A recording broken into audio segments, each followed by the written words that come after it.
As our home is quite an open plan, I wanted the main living space to all be this one theme. So I've carried that through, right through from sort of the front door through to the living space.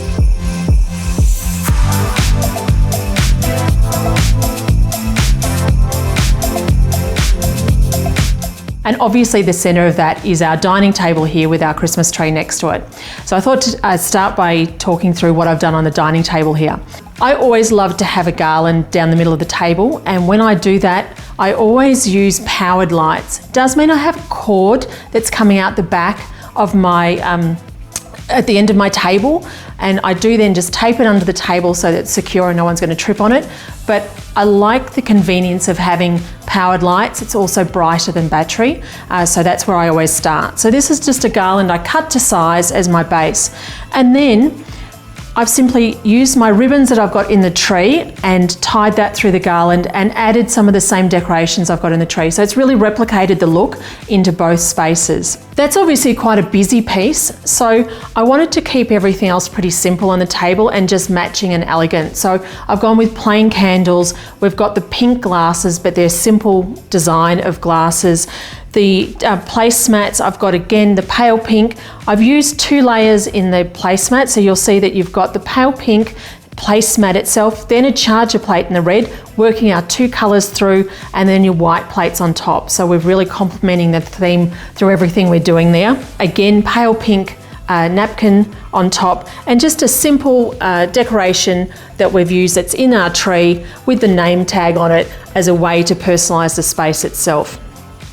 I've got cutlery in a number of different colours that I have for any of my entertaining, so I've used the gold on the table because we also have, at the end of the table, we've got 2 little beautiful bowls, or cloches I should say, with ornaments in it, again the same colours as the rest of the table, with battery lights, and on that cloche there's a little bit of gold, so I just thought I would finish it off with the gold feel on there.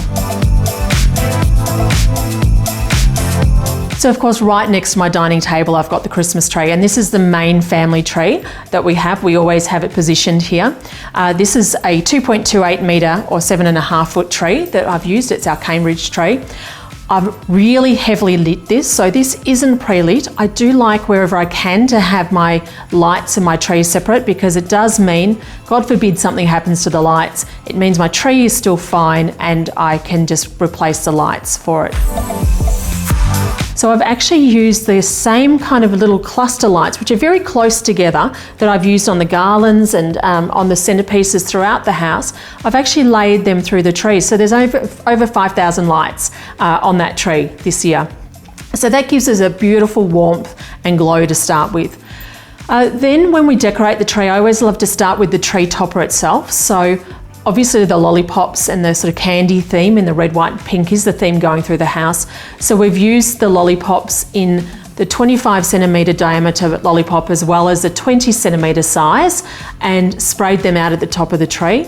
And then we've decided to also carry through the elf theme with just a couple of elves in cheeky spots through the decorating this year. And so the elf is sitting at the top of the tree there as well.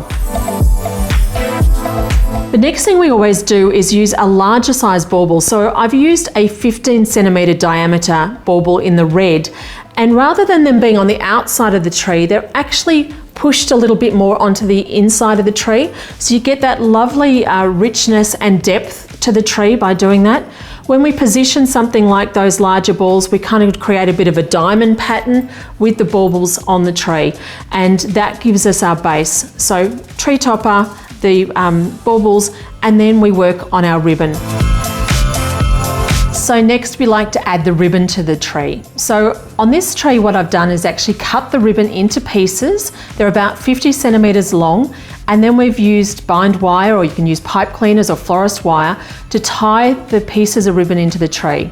I wanted to be able to kind of spread the ribbon wherever I wanted through the tree, so doing it this way gives me real flexibility on how I position the ribbon. And also it means that I don't use as much ribbon in the tree, because if you're winding the ribbon in and out and using long pieces, then you are also using a lot more ribbon. So there was only one roll of each colour that I used on that tree. When you position the ribbon though, just make sure you do sweep the ribbon in and out, because that gives you that extra bit of body and shape to the tree. So once you've got your ribbon in place, your tree topper and your deeper baubles in there, then you've got a great base to work with. So at this point, what you can do is simply add all your specialty pieces. So we've used a touch of black and white on there to continue the black and white theme that we have through the house, but also primarily we've got candy, lolly ornaments, we've got cupcakes on there, and then other decorations in the red, white and pale pink.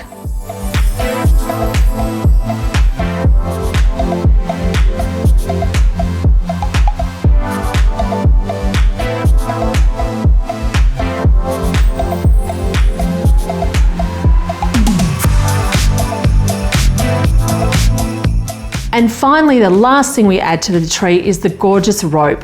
So these rope are just wired, they're iridescent white piece, and the extra little spiral just gives so much fun and body to the tree, and really I think it's the icing on the cake. It really does finish it off beautifully. Next to the dining area, we've got a gorgeous little bar cart. So what I wanted to do there was just add a simple touch of Christmas and add a little touch of the same theme that I'm running through the house. So you'll see I've got a snowflake sitting on there, a couple of simple green sisal trees, and then I used a candle ring around my ice bucket just to add that finishing touch. We've also got a lovely sign. We've got a number of signs which are again terrific to have in your stash that you can add to different places around your home.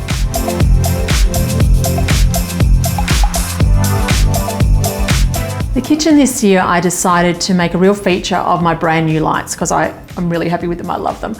So what I've done is I have first of all started with those and added some simple garland. I created the garland as a video for you guys. So I actually used a pick and broke it up and tied it together because I wanted something very fine because I didn't want anything with weight or too heavy for the look.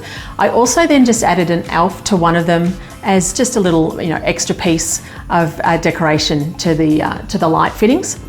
For the kitchen benches themselves, we just thought it was cute to show you how you can set a simple breakfast bar using some gorgeous table linen and again layering it up with your two layers and the napkin in between. So a nice way to add that finishing touch to your kitchen bench. Then the last piece of the kitchen display that I think is really cute and matches in beautifully with the dining here is the back of the chairs. So we've created two gorgeous big bows in our pink and red ribbons, and then again the snowflakes that we've got from right through from the front of the house to here is carried through on the chairs. The tier stand we have been loving all year and have been doing quite a bit of work with you guys. The tiered stand I've kept to the same colours, mainly red and white. In this case there's a bit more red and white in the kitchen, and using some of the sisal trees as well as some gorgeous signs, Santa and a gingerbread house to bring it all together. I always like to use a bit of foliage on the bottom of the trays too, just to finish it off. And then I also use some little 3 or 4 centimetre baubles onto that tray to just again add those finishing touches and fill any spaces that you might have there. On the kitchen bench, I also have one of our little Ponderosa Christmas trees, and it's a 60 centimetre tall tree.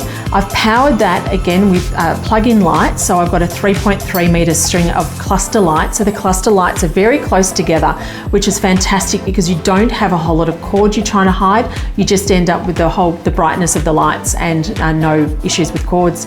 And simply added a few pieces in the same sort of candy range that I've got through the house to sit with the Ponderosa. So that's our nutcracker cookie jar and nutcracker standing piece as well.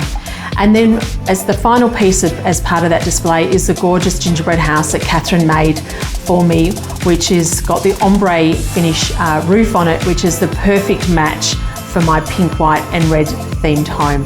I've added a garland around the windowsill, just again lit it. I like, because everything else is quite busy, to just have some simple elements as well and fairy lights wherever I can. So that's a 2.7 metre garland with our cluster lights once again. So no worry about having to worry about extra cord, just lots of lights through there.